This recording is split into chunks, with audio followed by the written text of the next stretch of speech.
SG Consultancy Services. Study MBBS in Russia, Philippines, Uzbekistan.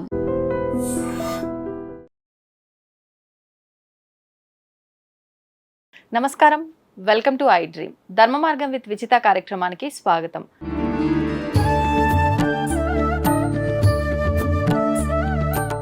నమస్కారం అమ్మా. నమస్తే అమ్మ. శ్రీమాత్రి నమః. అమ్మ, నిత్య దీపారాధన ఖచ్చితంగా చెయ్యాలి ప్రతి ఇంట్లోనూ అని అంటూ ఉంటారు. కానీ ఈ మధ్య కాలంలో ఇంటి యజమాని మగవారు చేస్తే మంచిది అన్నారు, కానీ మగవారు చేసేవాళ్ళు చాలా తక్కువ ఉన్నారు. ఆడవారే చేస్తూ ఉంటారు నిత్య దీపారాధన. కానీ ఆడవారు కూడా ఈ మధ్య కాలంలో వృత్తిరీత్యా బయటకి వెళ్ళటం వల్ల వాళ్ళకి హరిబరి జీవితంలో చేయటానికి వీలవ్వక అరే చేయలేకపోయామనే బాధ ఉంటుంది. చేయాలంటే టైం అడ్జస్ట్ అవ్వట్లేదు. ఇదంతా ఎలా మేనేజ్ చేసుకోవాలి, నిత్య దీపారాధన ఎలా చేసుకోవాలంటారు అటువంటి వారు? అంటే ఇప్పుడు మీరు అడిగిన దానికి రెండు అర్థాలు చెప్పొచ్చు అన్న. ఒకటేమో నచ్చినట్టు చేసుకోవచ్చు చెప్పచ్చు, అది ఇంకా అడ్వాంటేజ్ తీసుకొని చాలా మంది ఇంకా చేయడం మానేస్తారు. అంతే. ఇంకో విషయం ఏంటంటే, మన ఇంట్లో పసిపిల్లలు ఇంట్లో ఉన్నారనుకోండి, మనం ఉద్యోగం చేస్తున్నాం, వచ్చి బయటకు వెళ్ళాల్సింది, ఆ పిల్లలకి కావాల్సిన సదుపాయాలు చేసి వెళ్తామా, వదిలేసి వెళ్తామా? ఆయమ్మ ఉంది, ఆయమ్మ చూసుకుంటుంది, పైన పెద్దవాళ్ళు ఉన్నారు, వాళ్ళు చూసుకుంటారు. అయినా ఎంతమంది ఉన్నా సరే మన పిల్ల కనుక కొంచెం ఖచ్చితంగా ప్రాణం కొట్టుకుంటుందా కొట్టుకోదా? అవును అవును. సో భగవంతుడిని ఎప్పుడైతే మనం ఆ రూపంగా మనం తీసుకోగలిగితే మనకి ఇది కష్టం అనిపించదు. అంటే ఎన్నో ప్రోగ్రామ్స్ మనం ప్లాన్ చేసుకున్న రోజుల్లో టైంలో ఇది ఆ టైం అనేది మెయింటైన్ చేయడం అనేది ఒక 5 to 10 minutes అనేది ఈజీగా చేసుకోగలం. కాకపోతే ఏంటంటే ఇక్కడ నేను చేయలేను అని ఒక తప్పించుకోవడానికి అవకాశాలు ఉన్నాయి కనుక చెప్పేస్తున్నాం. అదే తప్పించే అవకాశమే లేదు అన్నప్పుడు పసిపిల్ల ఖచ్చితంగా మనం కంపల్సరీగా ఆయమ్మ చూసుకున్నా, ఆయమ్మ వచ్చే టైంకి మనం కనీసం ఆమెకి రెడీగా పాలు కనిపించాలి. అప్పుడే పాల డబ్బాలో పోసి పడుతుంది. సో ఆ పాలని మనం కాచాలని అన్న ఫీలింగ్ మనకు ఉంటుంది కదా. అలాగే విషయంలో భగవంతుడి విషయంలో మనం అలా నిర్ణయాలు తీసుకుంటే, సో మనకి ఆయన అలా చేస్తే ఆయన ఏం చేస్తాడంటే మనకి టైం ఇస్తాడు. నువ్వు ప్రశాంతంగా చేసుకెళ్ళి పూజకి, నిన్ను ఎవరు ఆపుతారు, అసలు హ్యాపీగా వెళ్ళు అని చెప్పి భగవంతుడు మనకు టైం ఇస్తాడు. అంటే మనకి ప్రయారిటీ ఎప్పుడైతే ఇచ్చామో భగవంతుడికి, మనకి లైఫ్లో ప్రయారిటీ ఇస్తాడు ఆయన. సో మీ లైఫ్కి ప్రయారిటీ కావాలి అంటే మన భగవంతుని ఆరాధన అనేది చేసుకోవాలి.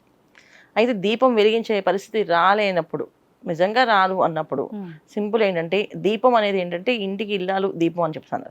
అంటే ఏంటి అంటే, పొద్దున్నే లేచి స్నానం ఆచరించి ఏదైతే స్టవ్ వెలిగిస్తామో అదే దీపం. దాన్ని ఫస్ట్ దీపం కింద అన్నారు. భగవంతుడి దగ్గర సపరేట్ దీపం కాదు. ముందు ఏదైతే మనం వెలిగించి మనకి ఇంట్లో ఉన్న వాళ్ళందరికీ కాఫీలు టీలు కోసం దేనికోసం మనం స్టవ్ వెలిగిస్తామో, ఆ స్టవ్ ముట్టుకున్నప్పుడు ఏదైతే అగ్నిదేవుణ్ణి స్మరిస్తామో అప్పుడు కాస్త స్నానం చేసి వచ్చి కాస్త స్టవ్ని, అంటే పూర్వం అయితే పొయ్యి ఉండేది, ఆ పొయ్యిని అలికి పెట్టుకునే వాళ్ళు రాత్రి పొద్దున్నే పసుపు కుంకుమ కాస్త బొట్లు పెట్టేసి ఆ పొయ్యి వెలిగించినప్పుడు అగ్నిదేవుని నమస్కారం చేస్తారు. ఎందుకంటే ఆ పొయ్యి వెలగాలి కదా.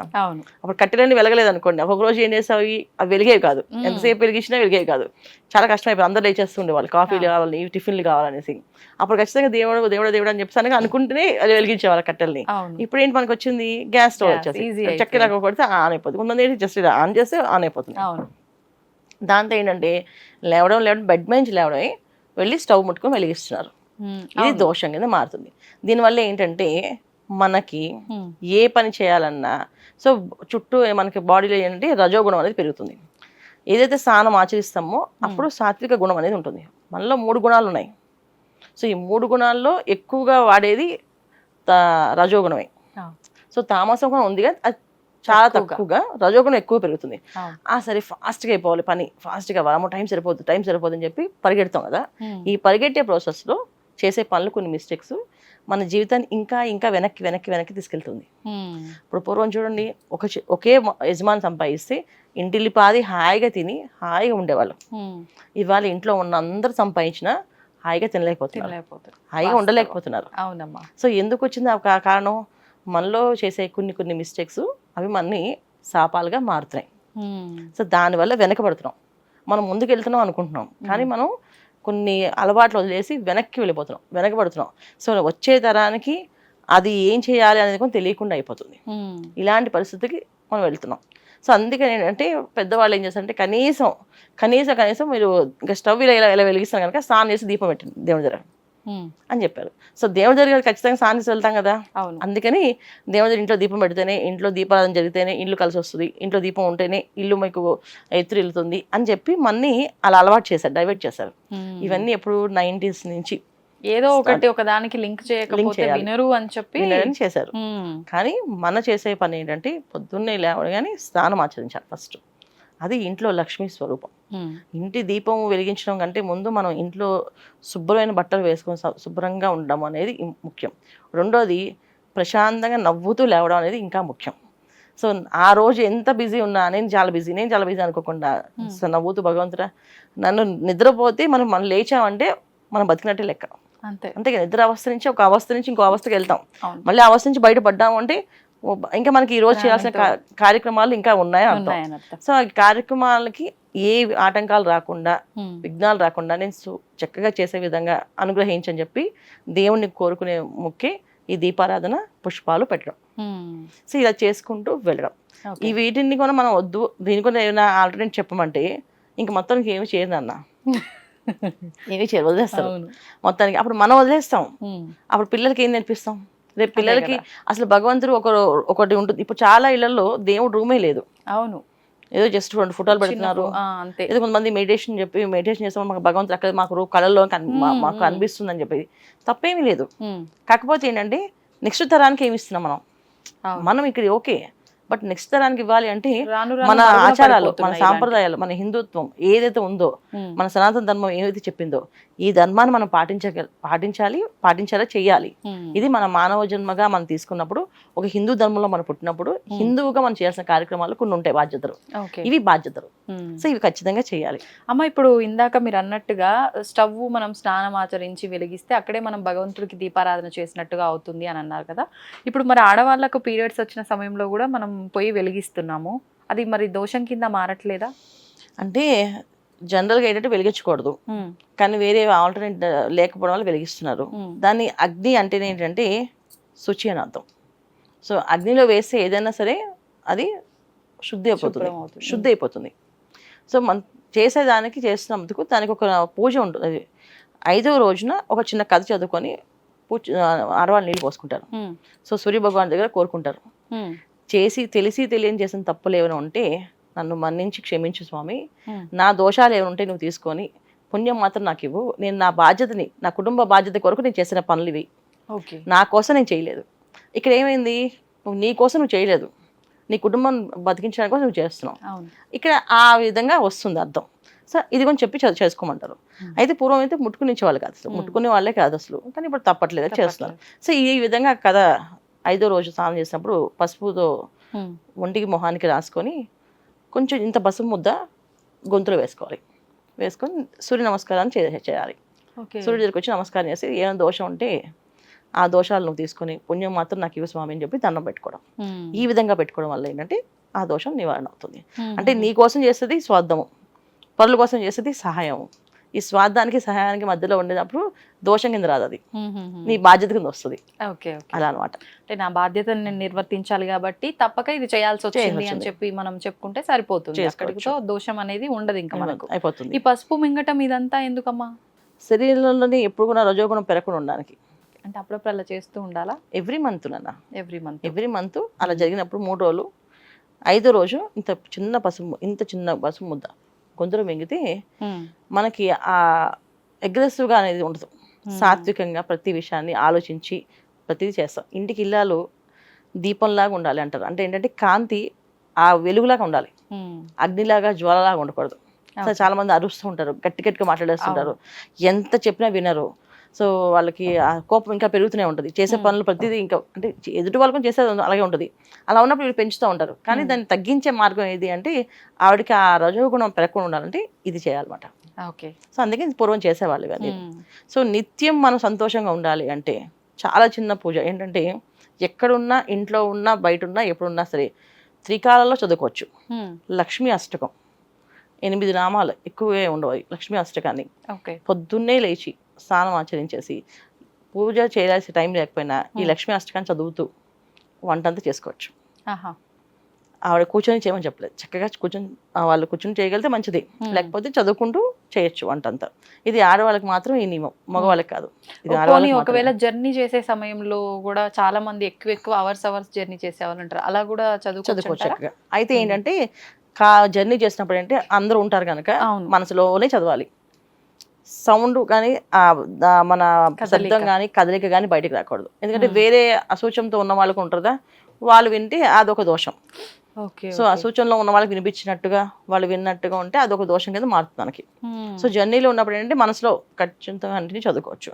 ఇది త్రికాలాలు చదువుకుంటే ఇంట్లో ఎప్పుడు కొన సంతోషంగా ఉండడానికి, ఆనందంగా ఉండడానికి మార్గాలు కనిపిస్తాయి. ధనం అనేది ఎప్పుడు వస్తూ ఉంటుంది. ఇది చాలా సింపుల్ పూజ, చాలా ఈజీగా చేసుకోవచ్చు. కాకపోతే ఏంటంటే కాస్త మనసు ఆవిడ మీద లగ్నం చేయాలి. ఎందుకంటే లక్ష్మి అంటేనే స్థిరంగా ఉండదు, ఆవిడ వెళ్ళిపోతూ ఉంటుంది. సో మన మనసు లగ్నం లేకుండా ఏదో చదివేసాం ఇది కూడా స్పీడ్ చదివామంటే ఇంకా అయిపోయింది. మనస్ఫూర్తిగా ఒక 5 నిమిషాలు కేటాయించి అమ్మవారి రూపాన్ని, అమ్మవారిని తలుచుకుంటూ మనసులో సంతోషంతో చదవాలి. ఇది హడావుడిగా చదవకూడదు. ఆ కేటాయించిన సమయం కూడా అటు ఇటు ముచ్చట్లు పెట్టుకుంటూ ఫోన్లు చూసుకుంటూ ఇదంతా లేకుండా ప్రశాంతంగా ఆ ఇచ్చిన టైంని అటు కేటాయించేస్తే ఆ ఫలితం ఆటోమేటిక్ గా వస్తుంది. సాయంకాలం ఇంటికి వచ్చేస్తున్నారు చదవచ్చు. కాబట్టి రాత్రి కూడా స్నానం చేసి శుభ్రంగా కూర్చొని ప్రశాంతంగా చదవచ్చు అమ్మవారి దగ్గర. ఇలా చదవడం వల్ల ఏంటంటే నిత్య దీపాలు చేసేంత ఫలితము ఉంటుంది, మనం పూజ చేయలేదని అనే బాధ అనేది లేకుండా ఉంటుంది. సో మనకి పూజ చేసే మార్గాన్ని ఆవిడే చూపిస్తుంది. ఓకే, ఎంతసేపట్లో అయిపోతుందమ్మా చదవటం? 2 నిమిషాలు నాన్న. మీరు చెప్పండి ఒక్కసారి. నమస్తుస్తే మహామాయే శ్రీపీఠే సురపూజితే శంఖచక్ర హస్తే మహాలక్ష్మి నమోస్తుతే అని ఈ శ్లోకాలు ఎన్ని వస్తాయి. ఓకే, ఇవి చదువుకుంటూ అంటే ఇది చక్కగా వినడము చదవడము చేస్తూ ఉంటే వీళ్ళకి వస్తుంది. ఓకే, తప్పులు లేకుండా. అది విన్నా సరిపోతుందా అమ్మ? లేదు, వినడానికి. ఎందుకంటే ఏ అర్థంలో తప్పు రాకుండా ఉండడానికి కోసం మనం చదివేటప్పుడు ఒక అర్థంలో తప్పు వచ్చినా సరే అది మనకి దోషంగా మారుతుంది. సో అందుకే శబ్ద దోషం అంటారు కదా, పిలిచేటప్పుడు పలికేటప్పుడు ఆ దోషం వీళ్ళకి వెంటాడుతుంది. సో అందుకని జనరల్ గా పెద్దవాళ్ళు ఏం చేస్తారంటే మీకు రాకపోతే వదిలేయండి, చదవకండి అని చెప్పేవాళ్ళు. దాన్ని తప్పుగా అర్థం చేసుకున్నారు అందరూ. రాకపోతే వదిలేమని చెప్తారండి వీళ్ళు, నేర్చుకుంటేనే వస్తుంది అంటే కాదు. నేర్చుకునే ప్రాసెస్ చాలా అర్థాలు తప్పుగా పలకడం వల్ల దానికి ఇంకా ఇంకా కర్మలు అనుభవించాల్సి వస్తుంది. దానికంటే చదవకుండా అమ్మ నాకు వచ్చేటప్పుడు చదువుతా అని చెప్పి పెద్దవాళ్ళ దగ్గర కూర్చొని నేర్చుకొని చదవమని చెప్పేవాళ్ళు. అమ్మ కొన్ని సందర్భాల్లో ఇంట్లో చదువురాని వాళ్ళు పెద్దవాళ్ళు ఉంటే గనక మనం పూజా మందిరంలో కూర్చొని ఏదైనా బుక్స్ ఇలాంటివి చదువుతున్నప్పుడు, ఇలాంటి మంత్రాలు చదువుతున్నప్పుడు గట్టిగా చదువు మేము కూడా వింటామని చెప్పి కూర్చొని నమస్కారం పెట్టుకొని కూర్చుంటూ ఉంటారు. అలాంటి సందర్భాల్లో నిజంగా అది వాళ్ళకి వినిపించేటట్టు చదవడం కరెక్టేనా? ఇప్పుడు మీరు అన్నట్టుగా ఏదైనా తప్పుగా చదివితే మళ్ళీ వాళ్ళకు కానీ మనకు కానీ దోషం వస్తుందంటారా? విన్న వాళ్ళకి దోషం ఉండదు, కానీ చదివిన వాళ్ళకి దోషం ఉంటుంది తప్పుగా చదివితే. అందుకని తప్పు విన్న వాళ్ళకి ఏం తెలియదు కదా, అది ఇక్కడ ఏముందో అది వాళ్ళు వినేశారు. ఇప్పుడు నేను చదవమని చదివేశాను, విన్నారు. కానీ ఇది వినేటప్పుడు వాళ్ళు ఇబ్బంది ఉన్న రోజుల్లో విన్నారనుకోండి, అది వాళ్ళకి దోషంగా రాదు. ఇప్పుడు నేను చదివినందుకు దోషంగా వస్తుంది. అందుకే జనరల్ గా మంత్రాన్ని, శ్లోకాలని చదవద్దు అంటాం, అందరి ముందు చదవద్దు అంటాం. ఎందుకు చదవద్దు అంటే అర్థం ఏంటంటే అది ఏ వేళలో వింటారో తెలియదు. కొంతమంది మంచిగా పడుకుంటూ ఆన్ చేసి విన్నారనుకో, ఆ టైంలో ఇది స్వరం వెళ్ళి విన్నారనుకో, అది నాకు దోషంగా మారుతుంది. సో జనరల్ గా అందుకే నేను ఎక్కడ కొన్నా మంత్రం ఇది ఇలా చేయండి అని చెప్పను, నామాన్ని ఇస్తాను. ఈ నామ మంత్రాన్ని చేసుకోవచ్చని. ఇప్పుడు ఓం నమో హనుమతే నమః అంటాం, శ్రీమాత్రే నమః అంటాం. ఇది నామాలు, ఇది ఎల్లవేళలా ఏ అవసరంలో చేసుకోవచ్చు. అంటే మన పరిస్థితి బాగాలేనప్పుడు కూడా నాకు ఓపిక కావాలంటే మరి భగవంతునే కదా కోరాలి, అందుకని చేయొచ్చు. నామాలకి దోషం లేదు. అమ్మ కొన్ని సందర్భాల్లో అంటే ఇంట్లో అందరూ లేవక ముందరే పెద్దవాళ్ళు ఒకరిద్దరు లేచినప్పుడు సుప్రభాతం లాంటివి, దేవుడి పాటలు ఇలాంటివి టీవీలో ప్లే చేస్తూ ఉంటారు, మిగతా వాళ్ళు పడుకునే ఉంటారు. కొన్నిసార్లు వినిపిస్తూ ఉంటుంది నిద్రలో ఉన్న. అటువంటప్పుడు కూడా దోషం ఏమన్నా వచ్చే అవకాశం? అలాంటప్పుడు పెట్టకూడదు జనరల్ గా. ఎందుకంటే మార్నింగ్ లేవగానే పెట్టాలి అనుకుంటే మంగళ వాయిద్యాలది నాదస్వరం పెట్టచ్చు. ఆ శబ్దానికి అందరూ లేస్తారు.